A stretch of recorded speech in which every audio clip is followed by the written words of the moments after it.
studied. We want to understand the decisions you made in planning for this lesson and how it fits into the unit and year. First questions. How does this lesson connect to and build on students' prior skills and knowledge? What was taught before the lesson and what will come after it? Well, one of the themes, I like to put themes in my lessons, and one of the themes I have talked about with the kids is to understand her story.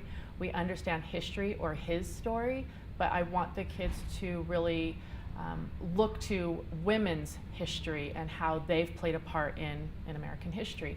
So we've kind of done a little bit of this all the way through. However, we did talk about, we're getting to suffrage, so the 20s, so we did talk about Harlem Renaissance and we talked about civil rights.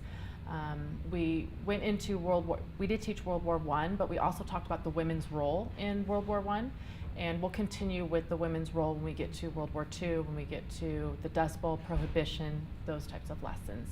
So that's how I've accumulated all of these pieces and built on students' prior knowledge. So when you're done, just hold it. Okay. You're fine though. Okay. Okay. So, is the text used in this lesson part of a sequence of text designed to build skills and knowledge? If so, give us an example of other texts that form this sequence. The text used isn't part of a sequence necessarily of texts. However, it is about building students' knowledge and students' skill. Today I incorporated a song, and it was a song, Living Proof by Mary J. Blige, really talking about empowerment for women, which is where we're going with this. I feel like, and one of the questions I'll ask the kids is, can they relate the song and compare it to like the poetry from the Harlem Renaissance, Langston Hughes? Would the struggles be the same? So not necessarily that this is part of a sequence, but can we make those comparisons? And I feel like the kids probably are going to go there where we can make those comparisons. So I do like to pull in a lot of various texts or outside resources, whatever we can do to build this understanding. Talk about the standards targeted in the lesson. What did you do to make the lesson reflect the full intent of that standard? The standard that we are looking at with the lesson is what were the cultural shifts, the attitudes and behaviors reflected during this time period, and how was America changing? So that was the actual specific standard, and I believe through the discussion we could also get part of those pieces where America has had this idea for so long and the kids are like, but that's not fair. So we're going to break through that, and hopefully I'll give them enough evidence or information to build on that and not only show evidence for that, but how things are changing.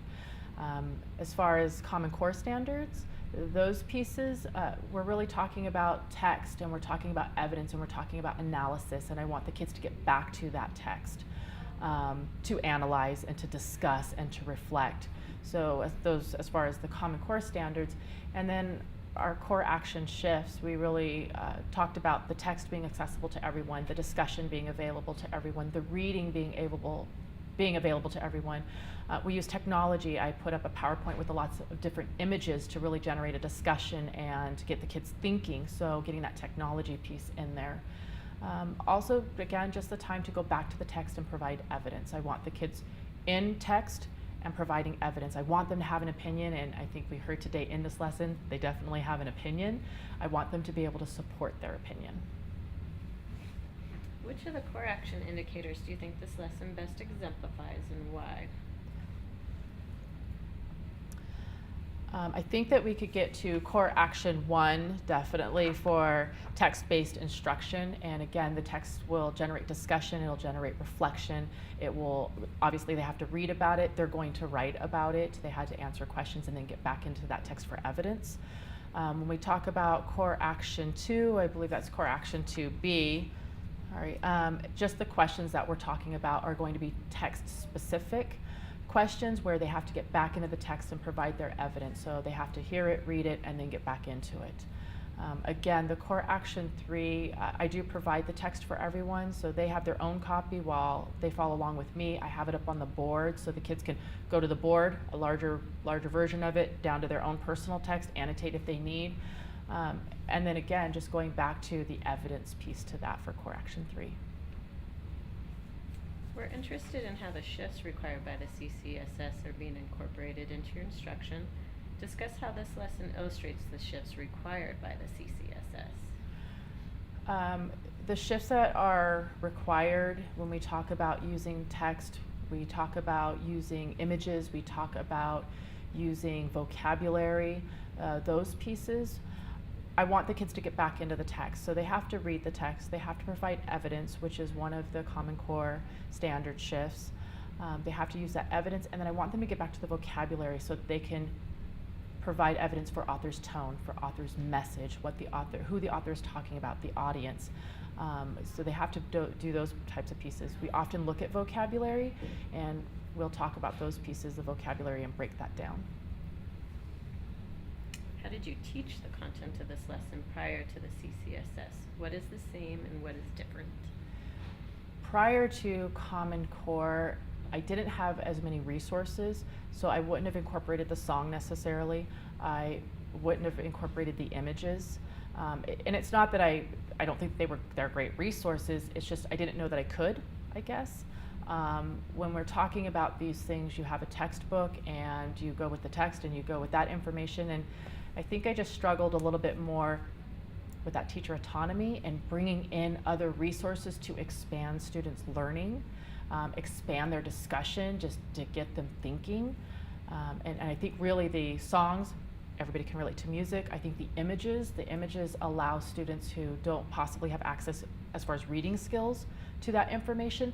They now have access, so I've just incorporated different resources to really kind of differentiate instruction, help kids get into the text, get into the learning, get into the lesson, and then generate the discussion. And I think that just the discussion piece is really where student learning happens. Good. Student engagement is crucial to the work of the CCSS, and we want to understand how you ensured that all students had the opportunity to productively engage in the work of the lesson. First question is, how did you support all students in working with grade level text? For example, how did you provide scaffolding for students below grade level so they can read grade level text? To read the grade level text, first of all, I have my students in groups. So in order to help incorporate access to text for everyone, I have them in groups. They're working together, and there's not necessarily all lower level readers in a group. We have a mix, so they do have peer help. They read it, but also I read it, and I want the kids to be able to hear me model that reading, so they follow along as I read. They can get that fluency down, and they have access to that text. And then again, we go back to it, and then we ask to discuss it and provide evidence. So even if you're not at grade level, those kids are used to having to really get into the text a little deeper, so to go back for that evidence, that's something that they're confident in and they can feel good about. Continuing on that one, how did you create opportunities for students who are advanced to engage more deeply? My advanced readers to engage more deeply in the text, again, we work in groups, and even if you're an advanced reader, the kids are really good about helping each other along, and the discussion piece. So we actually heard from a student who would be a special education student in my classroom, and she participated in the discussion a lot more than I've ever seen her participate before. But she was in there with the advanced students, the ones that we do hear a lot from because they have those higher thinking and they have text and they have more experience. So we have a special ed student. We have another student who's not necessarily special ed certified. However, she is a lower level reader, doesn't usually contribute, and we heard from her today several times, again, back into the discussion. So I think that the discussion from the advanced readers helps to generate that discussion with the lower level readers. How do you know the students were able to successfully respond to the text-dependent questions and tasks with precision? I asked them to go back for the evidence. For me to know that students are specifically engaged in that text and they have a comprehension and understanding of what my task is, they have to provide the evidence. So they'll go back. Like I say, I want you to have an opinion, I want you to have a reasoning, but I don't allow them to just give me a reasoning that they pull out of their head. I want them to, okay, go back to the text and show me where. Where do you see that? What words, what lines, what message, what did she say, what phrase? And so I really asked them to engage in that. As I walked around the room, there were kids talking. I don't know that I went to any table, whether I was there or not prior, go to any table and I think we could hear kids talking. They were discussing the text. Which behaviors from core action 3 did the students best exemplify in this lesson?